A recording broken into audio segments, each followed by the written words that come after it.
Gen Z doesn't like winged liner. Really? But here's the thing. My grandmother had the same haircut her entire life. And this is the look. I locked into it about 15 years ago before you were fucking born. Right. So it's called classic. And it's not my fault that you have a dog face. So. Hey, it's not my fault that you're not wearing makeup and you're not having sex.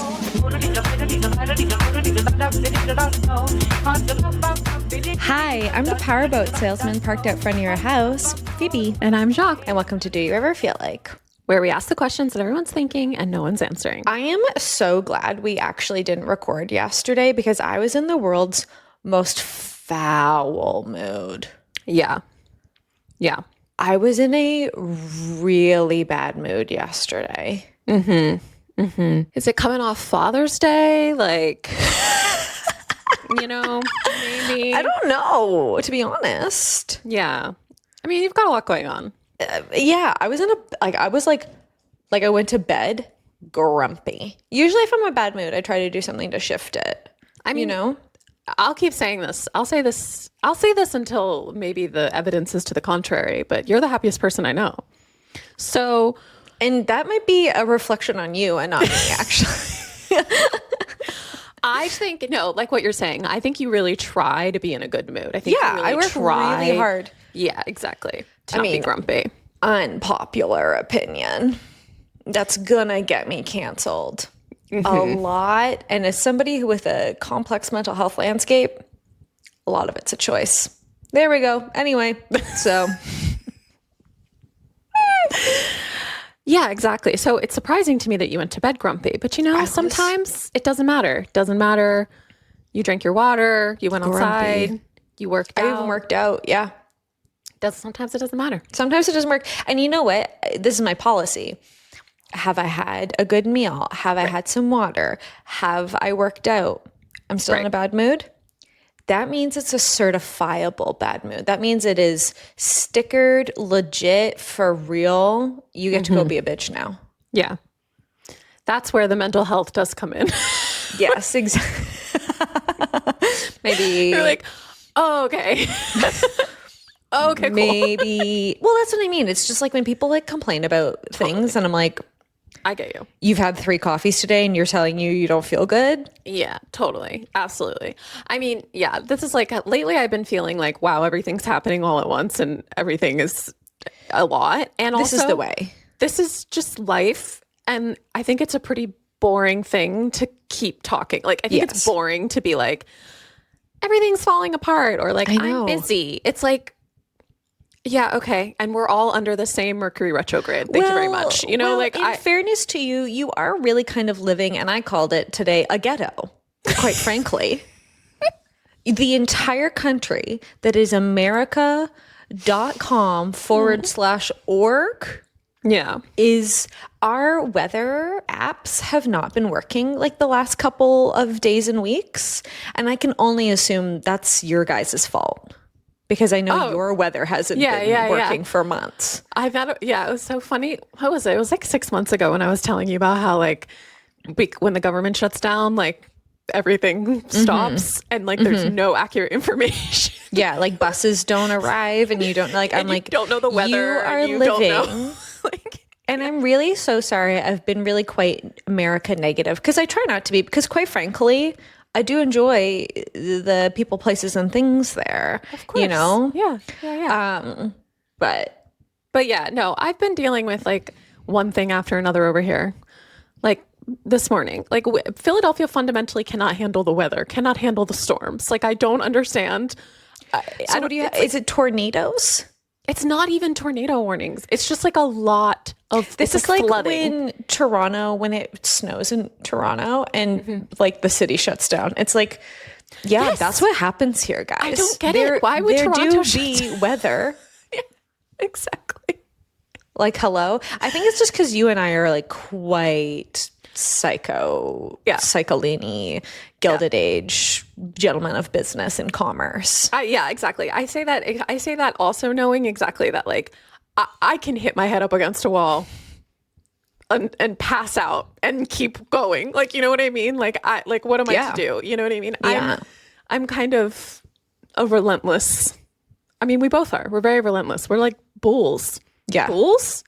And that's on Traumatized Daughters. That's what I'm saying. Speaking it's all of about Father's Day. Really? How was your Father's Day? What did you do? I took myself out like a daddy. Like a daddy? Did you go for dinner? Or did you go for a lunch? I went for like a 4 o'clock. Whatever you can call that. That is when you eat dinner on Sunday, by the way. I eat dinner quite late. Mm-hmm. I prefer like an 8 p.m. dinner time. Yeah. Yeah. But on Sunday, it doesn't matter if I'm hungry. No. You're eating dinner at 4 on Sunday. I don't know why. Yeah. It's like it's like a Sunday roast. Yeah, time. exactly. Yeah, exactly. Exactly. I took myself out and I said, you know what? For Father's Day, I'm going to get myself a steak. And that's what I did. And that really was a steak. That was a steak. The steak wasn't my issue. What was the sauce on the side? That was the Caesar dressing on the side. I didn't want it on that top. Color? Because it looked like a dip. It did look like a dip. It was like a weird consistency too. And I know need that a they Caesar do that, salad so that's why dressing I put it on the side. To be thin. Well, yeah, it's supposed to be. I hate that thick ass. I mean, and this is what I mean. I've been down on America. Yeah, it's gross. We're gross. It's We're gross. Fucking gross, you guys. Here's what I'll say. When I come and spend time with you, and it's not even just particularly your home, right? Or like your meals that you're cooking. But when we go out, when I eat in Canada, I feel so much better. And when I eat in America, I feel bad. What was that? Because it's lovely meal that we went to. You, me, and Jack. We place? went. That was what that was. We went for like a nice meal, and it was like delicious. And I had like the worst gastrointestinal moment of one of my that was years ago. Yeah. That's what I mean. It's like even like the nice stuff here, quote unquote, is like, I mean, you're really only getting a meal if it's like that's like nice here. That's like not white people food. You know what I'm saying? Like if it's like.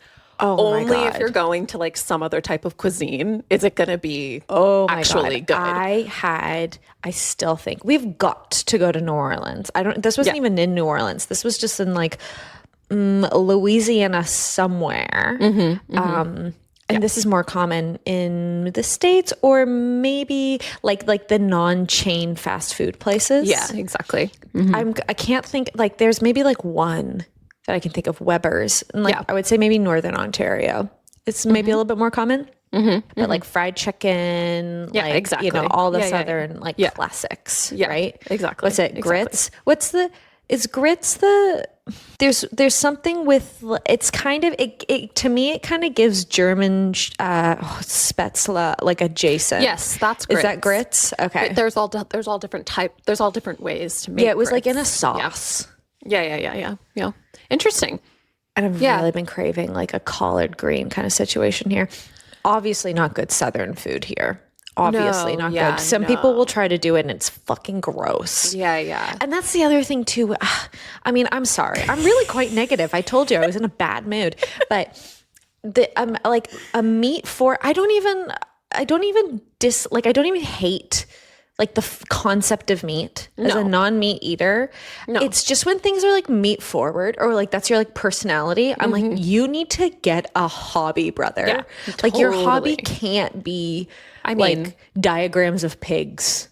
I mean, this is the thing about like dad, like Father's Day, right? Like culture, right? It's like Father's Day culture. It's like exactly get a man a steak, get him a thing to make a steak, get him. It's like, can we expand the father's horizons to a different recipe? I know. Does it have to be meat? I know. You know what my father enjoys? Like, Father's Day gift Google, and it's like alcohol, a flask, meat. Like a sterling silver flask with like, I fucking hate my wife engraved on it. Ha ha ha. Yeah, totally. Yeah. Jesus Christ. It's actually been really funny dealing with contractors and the amount of like light misogyny I've been kind of facing. It's really funny. But it's like this new updated light misogyny where it's like, we all know who the real boss is around here. And it's me, right? It's the woman. Yeah, exactly.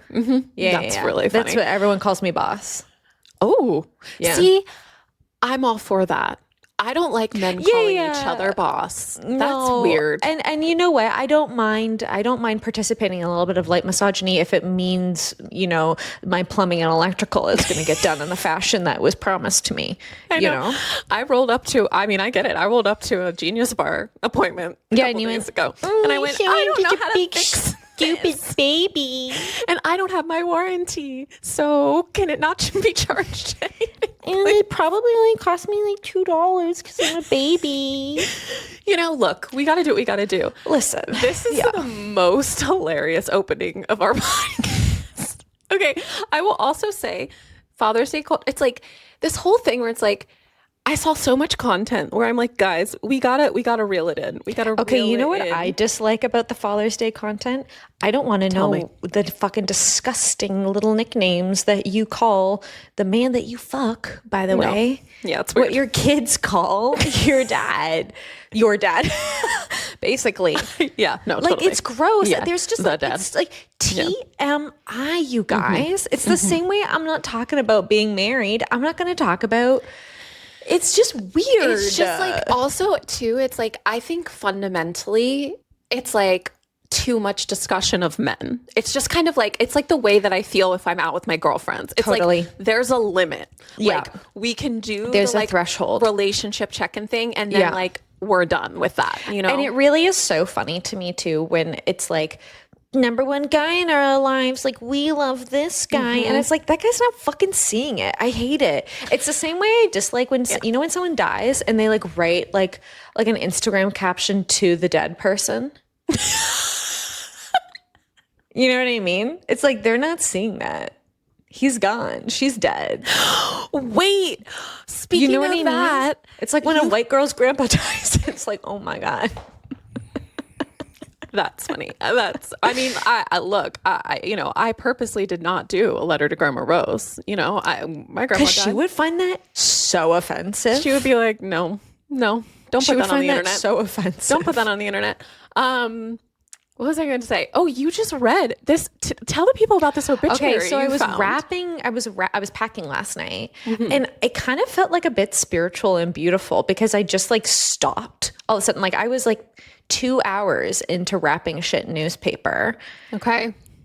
And I just I looked down like mid wrap of something, and I was like, oh, the obituaries page. It was obituaries.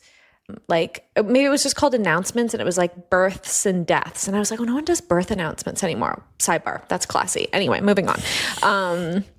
You know what's not classy? Your Instagram birth announcement. Don't want to see it. I think that's ultimately really what we're saying right now. Yeah. About all this stuff. Instagram is gross not steak classy. Or Instagram posting your feelings. Like, let's be classy. And actually, sorry, I need to go back for a second. This is going to be a long episode. I just kind of feel, because I got a lot to get off of my chest.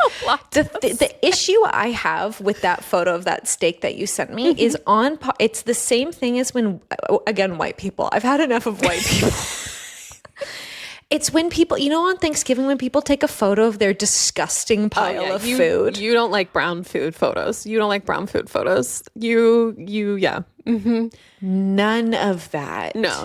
You don't like. And listen, I'm sure Sheila's green bean casserole throws down. Rocks. I don't doubt it. Yeah. I don't doubt it. As a purveyor and lover of a white people food, I'm not. Oh, Phoebe will have. Yeah, I'll have a pile of gray. But you just don't. You just don't want a photo of it. I don't want to see it. That is for quick consumption and a shame spiral. And why do you want to take a photo of it? Because you should have a lot of shame about that. You should, and not for any other reason. It's just like it's personal. It's private. It's private. Anyway. Yeah, it's private. Exactly. That's funny.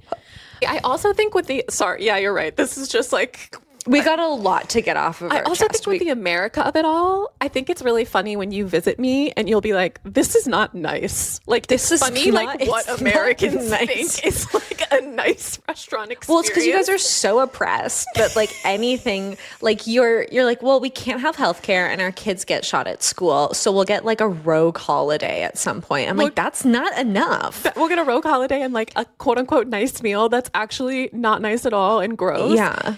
Yeah, it's funny. There's just like a lot of appeasement going on down there that I'm like, this is part of the oppression. What is that joke? America's a Gucci third belt? world country with Gucci belt. Mm-hmm. Yeah. Mm-hmm. Exactly. And the Gucci belt's like, you're like, I think this is a knockoff, actually. I think this is a knockoff. It's just like a saying. Like, people say it. Yeah. Exactly. Anyway, what was I talking about right before that? I was talking about something else. You were talking about Father's Day. Obits. The obituary. The obituary. So it kind of felt like a bit beautiful that I just happened to stop. Yeah. And look down, and there was like a handful of obits, which again, like the obit section's looking a bit sparse. I used to read the newspaper as a child. No one's surprised. No one's surprised. I used to sit down and read the newspaper as a child on my own accord. No one else was reading the newspaper. You're an old man, and you've been an old man forever. Yeah. Yeah. I looked down, and one of the obits on this page was written by, I should find his name because I thought it was so stunning. It was written in the first person. So he wrote his own obituary, and it was like really one of the most just like kind of moving things I've ever really read. Very honest. John Jack Michael Timko. And it starts off with how I made it to 81 years with my crazy lifestyle is a conundrum. And is a very honest obit, like is not very he was sad and lonely. He was sad and lonely, and he said, and he's like, one of the lines is the challenges of inheriting a mental health condition which was poorly managed, curbed by my numerous activities. I just think that's like so incredibly honest. I will say this guy was the first Caucasian man to receive a black belt in karate in Canada. Whoa. Interesting. But it was just really like moving, and I thought it was kind of hilarious that, and then at the very end it ends with like, to my friends, please enjoy a lovely lunch at my favorite restaurant. You know who would write you would write an obituary like that? You would write in the eye. I think I just kept on imagining the day that he sat down to write that. Yeah. And then like organized the day that he died to go into the paper. Like I just am kind of obsessed. That's beautiful. I can't believe you just like fell into that. And I just found it. Wild. That's really wild. I know. So you're packing? Yes, I'm packing. I don't know how to pack. Oh, does anyone know how to pack? I really don't know how I'm packing. And I started, like many things in life, with an organization and a system that is now completely deteriorated. You get to a point with packing where you just kind of throw it all in, and you like are like, peace and love. If this ends up here, cool. You know? Last time we moved, I very famously, and it was like a very like stressful down to the wire situation. I very famously yelled, "Who even eats toast?" and then threw out our toaster. Right. And the people that eat toast is me every single day. Right. Exactly. Yeah. So, and then I realized why this happens. I was packing in two things. The Esther Perel's game, what's it called? Where Do We Begin? Is that her podcast name? Whatever her game is. Where Should We Begin? Where Should We Begin? Yeah. I get to her game. It didn't fit in the box.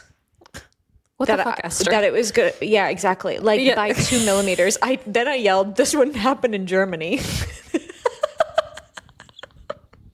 Okay. I yelled, "This would never happen in Germany." And then I was like, well, I'll just throw it out. And I was like, this is how one ends up without a toaster. Yeah, totally. I feel like packing at the 11th hour is similar to like, well, it's the same thing. It's like when I don't know about you, but when I go on a trip, I'm the most, like when I'm really quite organized. I got myself kind of together. I like look cute on the plane. Oh, I always look good on the plane. Destination. Yeah. Because I'm not about to get off a plane looking ridiculous. No, I try to keep a semblance. I'm carrying, and actually I would say this about you as well. You and I are both single-handedly, double-handedly, on our own accord, carrying glamorous plane travel. I think you have to look chic at the airport. I think that's just a rule of travel. Could you imagine rocking up to Billy Bishop in some pajamas? You'd get made fun of. Exactly. I sometimes look better traveling than I do in my daily life. And like, you should. I look more put together. And I feel like, but the majesty of flight. Exactly. But speaking specifically about the the suitcase. The suitcase is kind of organized going. Coming back, I'm just throwing all that shit in and zipping it up. Because I've lost the care of the organization. I actually say coming back it gets better because you know me and my shopping, you gotta stationery find shopping. You gotta find your place. That's true. Yeah. That's true. So I open up my suitcase once I'm back from a trip and I'm like, what is this? You're like, what the hell? What the hell? Exactly. Do you have any feelings, faves, craves, and saves? Feelings, faves, craves. Well, you know I'm watching Last Tango in Halifax. So where are you? Season 3. It gets quite dark. Oh, I know. I'm ready. You know, it's kind of... I mean, it already has. Like, it gets quite dark. Oh, yeah, but it also is equal parts hokey pokey. I love it. It's my perfect... It's like my... It's like the perfect mix of like... Yeah, it's actually very true. Because you're quite silly Billy and quite have the heart of darkness. Yeah. It's at the same time. Yeah. And I've also been watching with it at the same time, which is a wild thing. I've been rewatching Scandal. Did you ever watch Scandal? Scandal is the one with the No, that's... Kerry Washington in the White House. It's very political. No. She's in love with the president. No. That show. Maybe that's why I got defensive of America. Because you had Politico build. What's it called when you love? What's that called? Patriotism? Yeah, you're feeling like patriotic. Yeah, I don't know. I mean, I feel like if America was just New York City right now, I would be feeling great. And maybe that's why I don't feel so bad taking a little shot. No. I mean, sorry to use that word. Like ghetto shot. I just like if the dress fits, I mean, I hear you. I've recently, we were just talking to a friend that has visited Canada, and every time the same feeling comes on to me when I go up. Really funny. It's really funny. What is when this you guys place? Are on about it? You're like, everyone's so nice here. Everyone's so nice. People help you. People literally people do their jobs. They come up to you and are like, "Can I help you?" Yeah, it's lovely. Yeah. Well, anyways, that's all I'm watching and doing right now. Scandal, Last Tango in Halifax. Sick. Those are my feelings, faves, craves, and saves is, and I'd actually like your opinion on this. Wow. Well, I'd love to.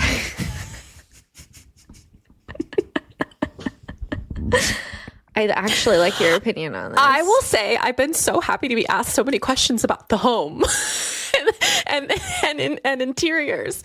It makes me so happy whenever you send me a question about your house. I'm like, "Aw, Phoebe cares about my opinion." Oh, when you're here next weekend, you have a bunch of jobs to do. I'm just simply not dealing with them. I'm just here are areas that you can be unleashed upon. Yeah, Great. Yeah. Awesome. What are you? No, my feelings, faves, craves, and saves. We've got to find a better word for that. Is what I'm going to loosely call kids' food. I've really been enjoying a renaissance with kids' food, and by that I mean quesadillas, chicken nuggets, things. And I have a feeling I know the answer to this question. I was not allowed to eat kids' food as a kid, as a child. Mm-hmm. Not for any health reasons. It was not like I feel like I narrowly escaped. Like my mom was not like a diet culture. We didn't do she was not on any of that stuff. House. Yeah, it was never for like nutritional value. It was for like that's tacky. That was a lot of the decision making stuff. Like I wasn't allowed to wear skulls, not for any like puritanical reason, but it's like because they didn't look good. Okay. Yeah. And similar with like kids' food, I was not allowed to have well, my mom just wouldn't make that. Like if we were my lunch was like whatever like Ethiopian food magazine she had like picked up. It was leftovers from dinner, things like that. Yeah, which I like. I'm very grateful for it in certain ways. Yeah, so anyway, my opinion or my question for you is, what is your opinion on kids' food, and specifically giving it to children? I love kids' food. But would you I guess what my question is, giving kids like a separate meal. Oh, exactly. No. I think so too. I don't think you give kids a separate meal I think so too. until I think kids' food is like when you're 10. You know what I mean? Like that is when I'm like, okay, when you start to have some independence in the kitchen and you can make your own thing, that's when we start to bring out those things like that. That's But what like I think. as a nanny, would you be making like a separate meal? I would for a lot of families, but I always thought it was ridiculous. A waste. It is a waste, I think, too. It's a little bit of a waste. I mean, I think it's always nice to do a little bit of like maybe like a somewhere in the middle, you know, we're eating this, but you get a side of this or something. We're eating this and you get a side of this thing. I mean, I also think it depends on class, to be totally fucking honest. Like, well, that's what I mean. Like, there was no, you get a different meal in this house because this is what it is. Exactly. Totally. You get fed what you're getting fed. Yeah, and that's absolutely like, I keep getting part of the reason I'm asking this too is like, I keep getting, and I don't know, I guess because I'm watching them, I keep getting like kids meal, like reels. Oh, okay. Like inspo? Yeah, how to feed your kids. And I watch them because I find them, maybe I find, oh, this is really dark. Maybe I find like people parenting, like, I'm like crazy. Like people do that. Mm-hmm. Oh, it's just so foreign to me, right? You and I have had some conversations where I'm like, what? Yeah. Maybe. Wow. You are not parented at all. No, I wasn't. I was like a wild child unleashed. Yeah. Exactly. Yeah, I think you. So I find it kind of like fascinating. Yeah, totally. Mm-hmm. I think if you have like, I mean, I don't know. I guess this is like with anything. I think it just depends on the kid, the eating style, like how kids eat. Yeah, like I said, it was never for like any health, nutritional reason, dietary, whatever. But I do think we are.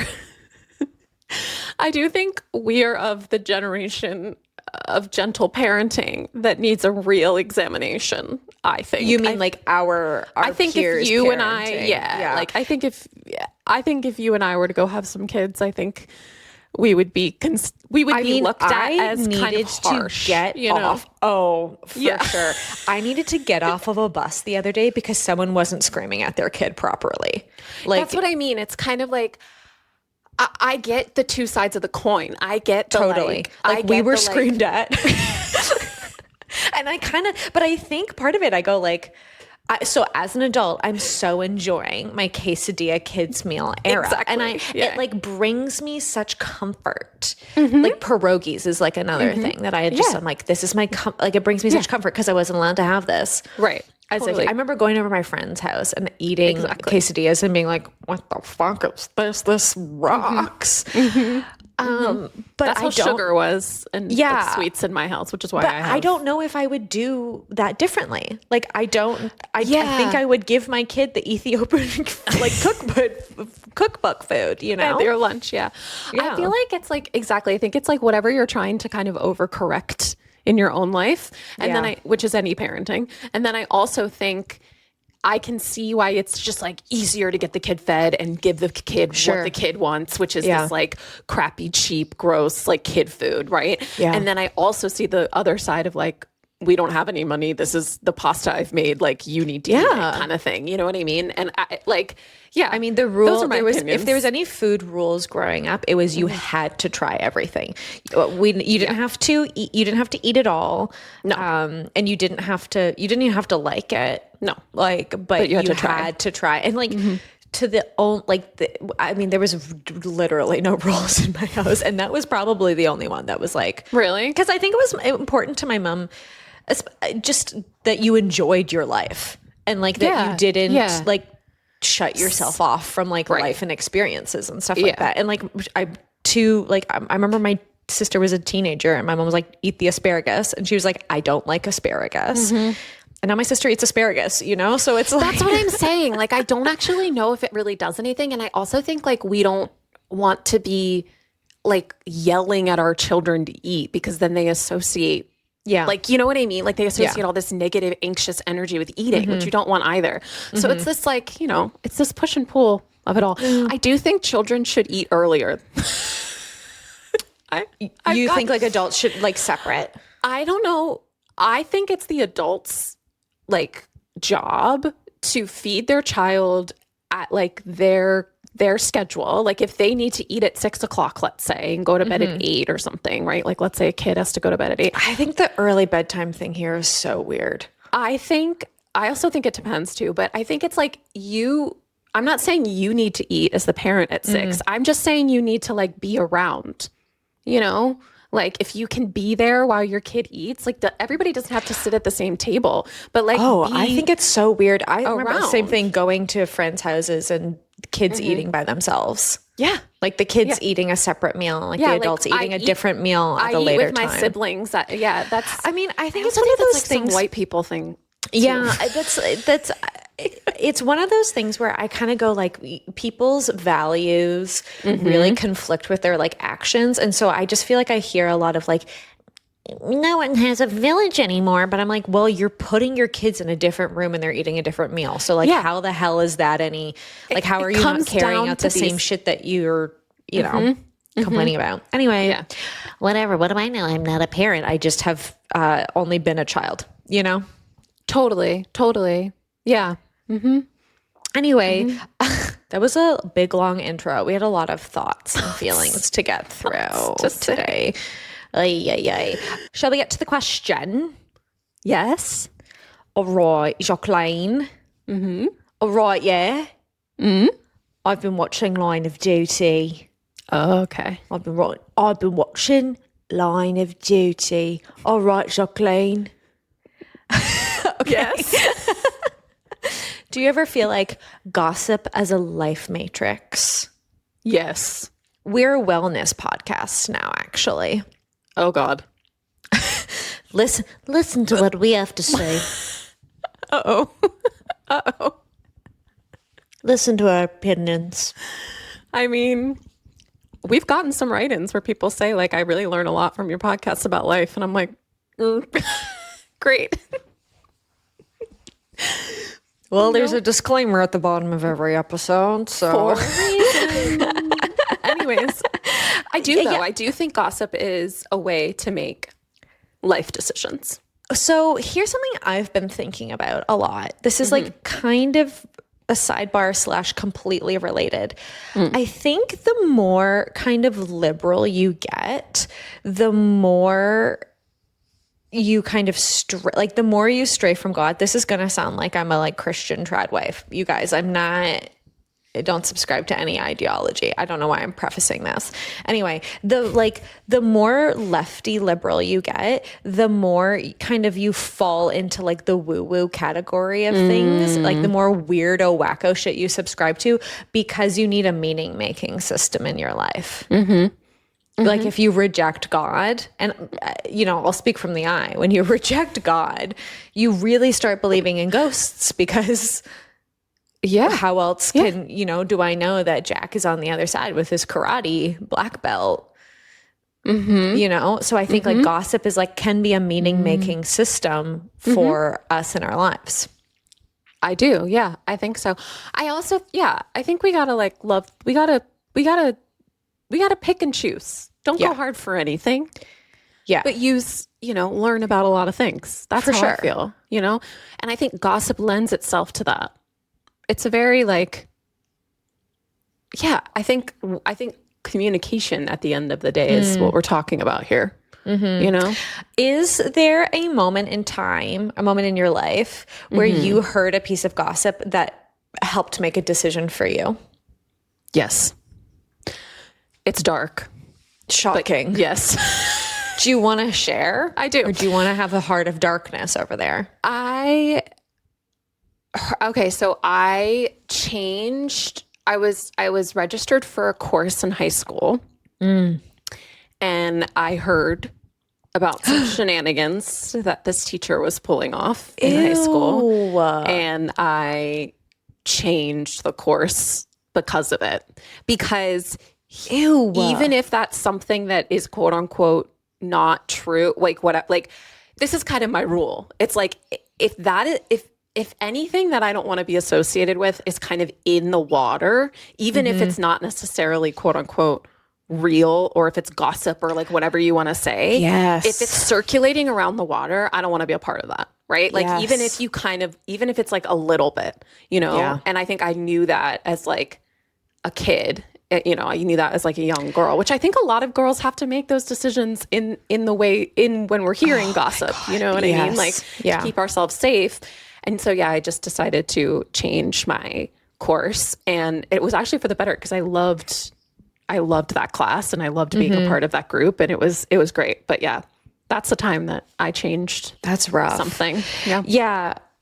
It's funny. I wrote this question down to ask you, and I actually didn't think about it for myself. So I don't know. I'm sure. I think women. I think a you're lot of constantly women doing make decisions.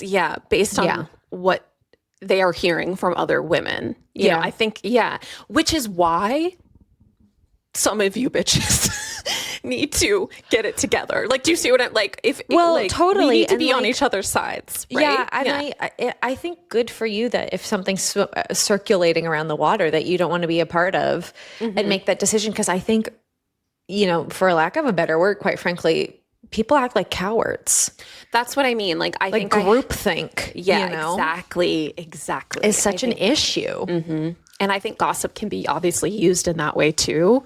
But you have to make an independent choice for yourself. That's like, which you can't. Yeah, it's like, what are you for? Right? What do you want? Yeah, right. Yeah, I find that really, you know, for many reasons. I feel like my like moral code. Like if I was going to pick a God in my life, it would be my moral code. You know what I mean? Like that's the thing that I like really seriously like hold up against. And I really don't feel like I do anything that is remotely, not to say I'm like pure hearted or like God's gift, but against my own morals. Like I don't feel like I do anything that starts to compromise those things because it gives me a tummy ache. Well, that's what I mean. Yeah, otherwise, like you know, yeah. You start to feel gross either way, and I would much rather participate in like, or I would much rather kind of like take in the information.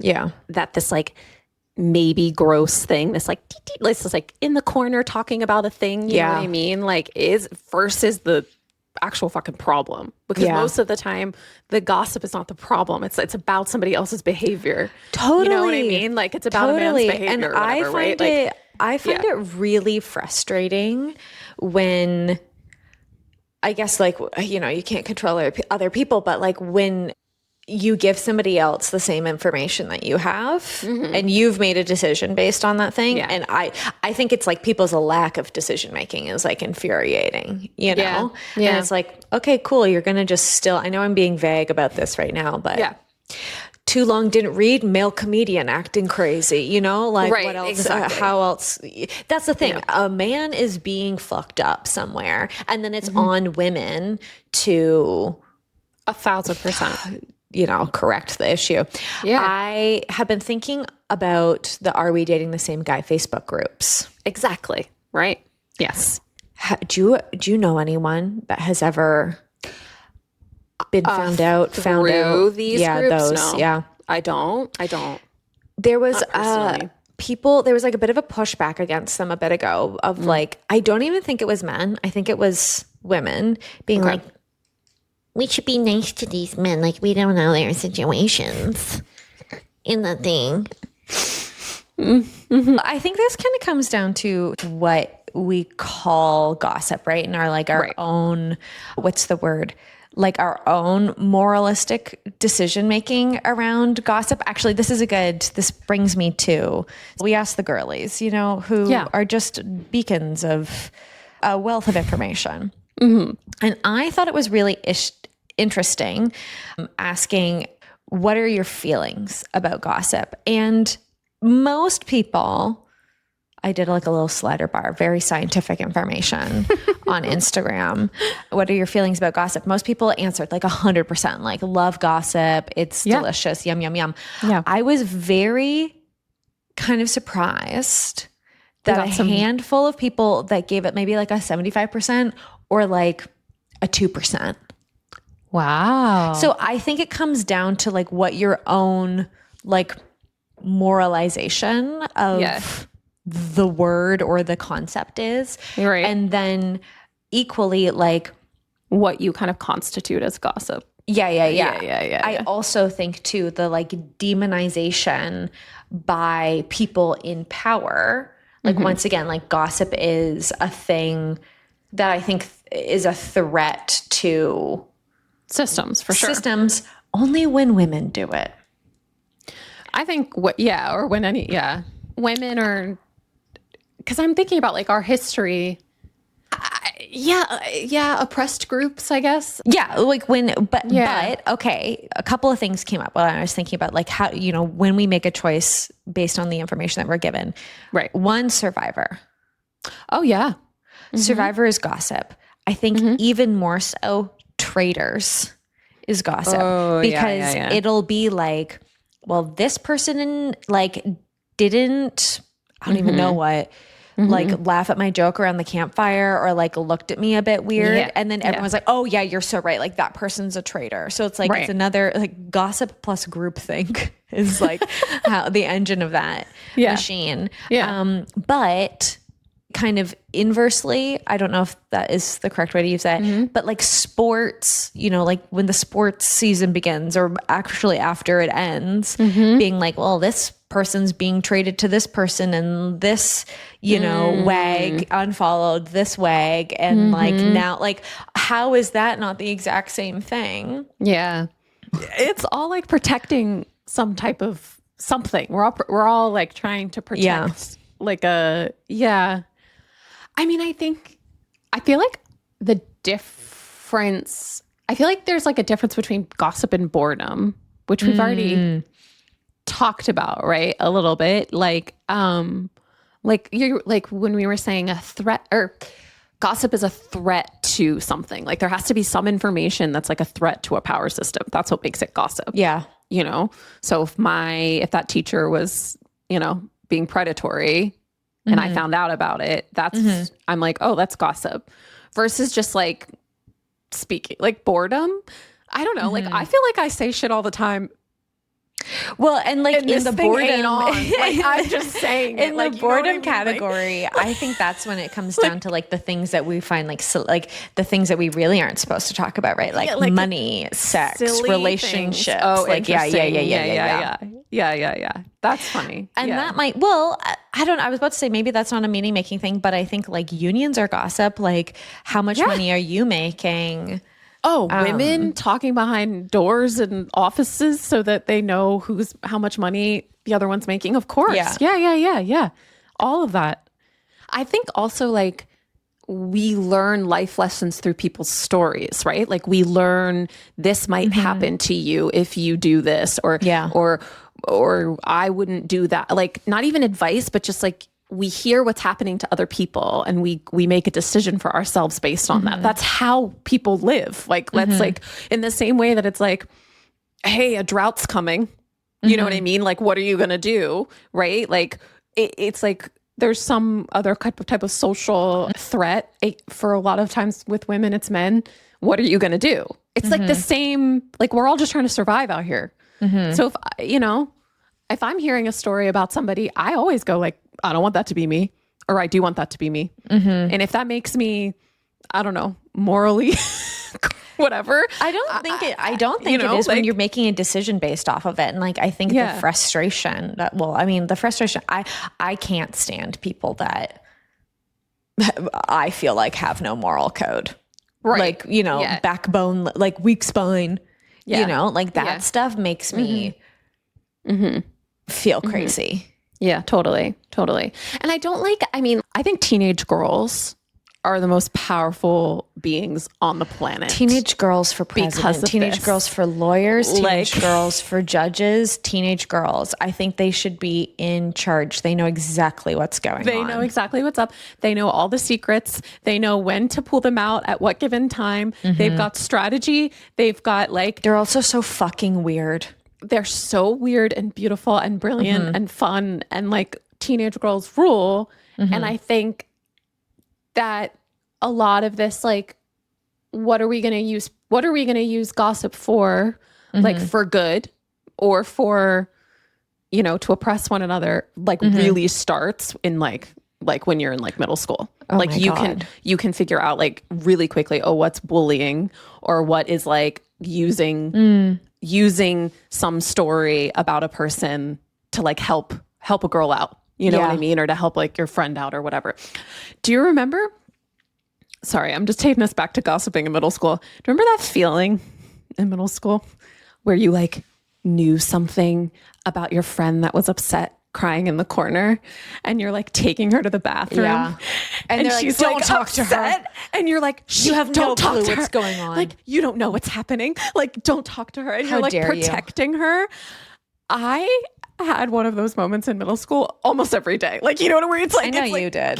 No, I know you did. Not the one where I'm crying. I'm saying, I know. I loved that feeling of having like, oh, I'm going to protect this. Like, I've got all the secrets. Like, I know the thing. Like, you can't have that It's information. funny because feeling it on the other side, I remember thinking, Carol, no one cares about Brittany. Like, oh my God. Nobody cares about Brittany. Nobody cares about Brittany. But now Chelsea's a bitch. Like, no one cares. Yeah, I feel like the girls that were like, stay away from my friend, like she's going through things, are now the people that are like people say something, people tell me things that I don't want to hear. Like people tell me things and I'm like, I don't know what it is. I don't know if it's my face. Like, I don't know if it's my face. I don't know if it's some sort of attitude.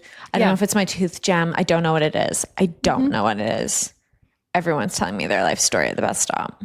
Everyone is telling you. Everyone's I get the same thing. Everybody tells me everything and I'm like, oh.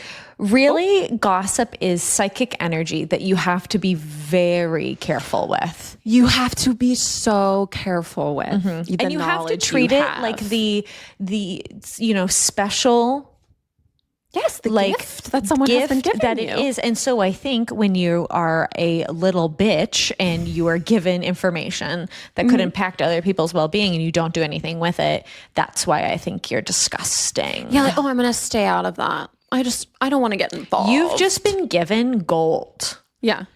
I don't want to get involved. You want to say, no, thank you. No. Gross. Yeah, I just think it's, what are we talking about here? Like, what do you actually value? I think silence and like dishonesty and like all these things, or like silence, I guess you could say, is, it supports really, like these systems don't want us to talk. They don't want us to have opinions. They don't want us to talk. They don't want us to tell each other things. That's just how everything stays the same. Crazy. You know? We asked the girlies, has there ever been a piece of gossip that helped you make a decision? I used to work at a bar in college. We would have a gossip code, if you will, for men that came in and were regulars, where we would tell the women in the bar how often they come in and how much they drink. It got to the point that a woman could just come up to one of us behind the bar and ask, what about him? And we would say a number like, he comes in 3 times a week, 5 drinks each time. Oh my God. Okay, so those women need to run the UN. That's what I mean. Protect these women. Because they actually seem to care about things. And like, think about that. Okay, when you're working at a bar in college, you're working at a bar. You're 21, you're 22 as working as a bartender. Is that right?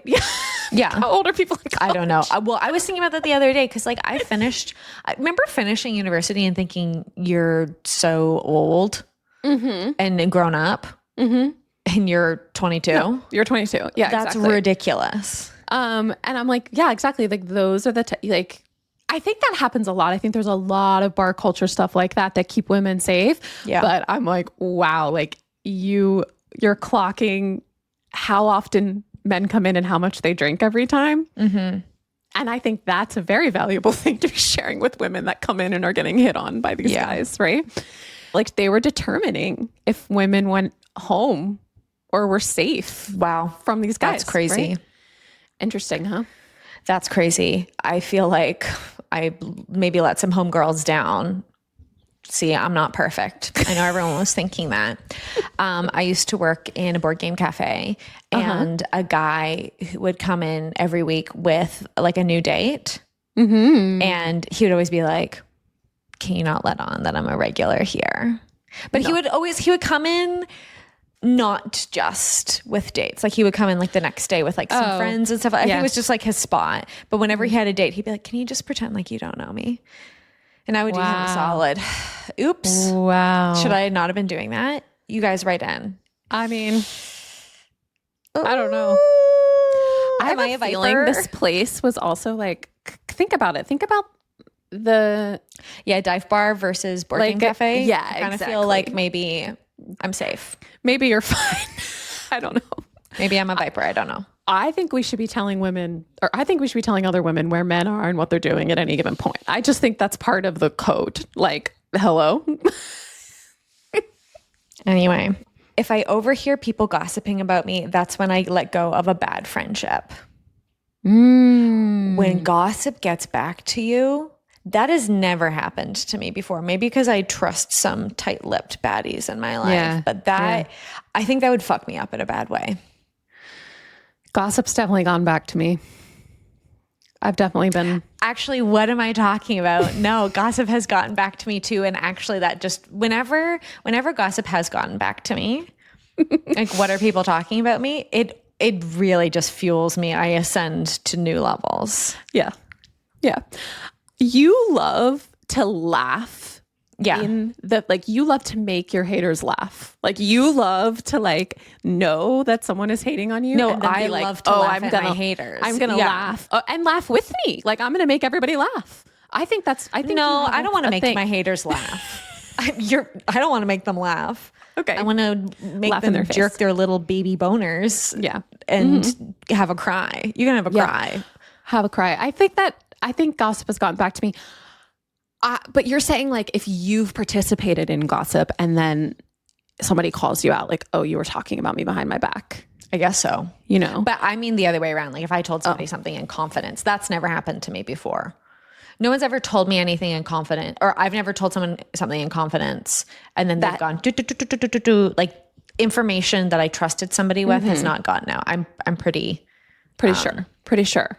At least. I mean, at least I don't know. I don't know about it. Yeah. That is what would fuck me up. If I heard people gossiping about me, I love that so much, actually. Thank you. You know what I mean? Like if I'm the subject of somebody's brunch. Oh, please. There's nothing better than walking into the dressing room knowing you were just being talked about. Yeah. You know what I mean? Like, because I can hit the note above high C. Yeah, you know? Exactly. Like that. No. Yeah. Again, teenage Are we girls. Toxic?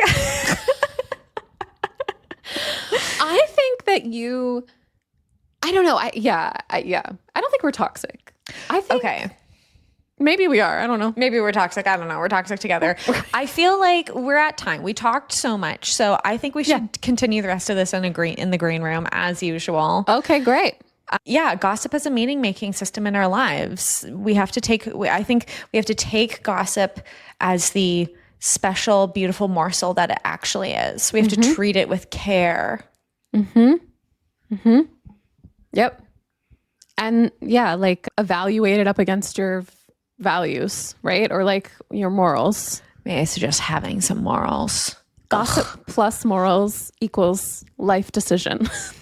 Is what we're saying. Gossip plus morals equals life decision. That's beautiful. Decision. That is beautiful. I actually have full body chills right now. I'm actually not kidding. I have full body chills right now. I think it's right. Sick. Well, ladies, leave us a rating and reviewing. If you don't already, you can follow us. If you ever want to do a listener write-in up, check on our Instagram stories. Yep. And you can join us in the green room. Join us in the green room for some more gossip. What is the green room really but gossip? It's really just gossip. LOL. Okay. Bye. Bye.